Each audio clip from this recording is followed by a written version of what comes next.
আসসালামু আলাইকুম। সবার সুস্থতা ও সর্বাঙ্গীন মঙ্গল কামনা করছি। ফিরছি কিশোরগঞ্জ থেকে। এই মুহূর্তে আছি ভৈরব থেকে ময়মনসিংহ হাইওয়েতে।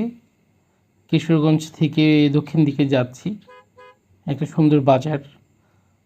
হঠাৎ করে মনে পড়ল যে এই বাজারের সাথে আমার শৈশবের প্রচুর স্মৃতি রয়েছে। নানার বাড়িতে আসার পর নানার সাথে মঙ্গলবার এখানকার ঐতিহ্যবাহী হাট বসে সকাল থেকে রাত পর্যন্ত। স্বাভাবিকভাবেই এই অঞ্চলের আশেপাশের যতগুলি গ্রাম আছে সবাই ছোটোবেলায় দেখেছি যে তাদের সাপ্তাহিক নিত্য প্রয়োজনীয় জিনিসপত্র যেগুলি লাগে সেগুলি বাজার থেকে সংগ্রহ করতে। সময়ের স্রোতে এখন বাজারের কলেবর কতটুকু বেড়েছে জানি না, অনেক বছর বাজারের ভেতরে বা হাটবারে আসা হয়নি। এটা মূলত পাকুন্দিয়া উপজেলায় পড়েছে বাজারটি। বাজারটির নাম হলো পুলেরঘাট বাজার।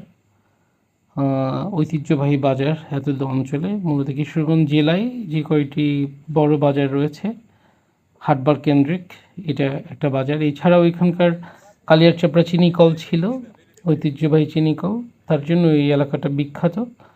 কথা বলতে বলতে বাজারের শেষ পর্যায়ে চলে এসেছি।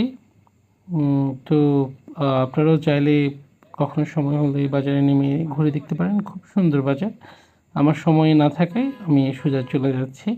আবার দেখা হবে নতুন কোনো ভিডিওতে, নতুন কোনো জায়গা নিয়ে। ধন্যবাদ সবাইকে। আল্লাহ হাফেজ।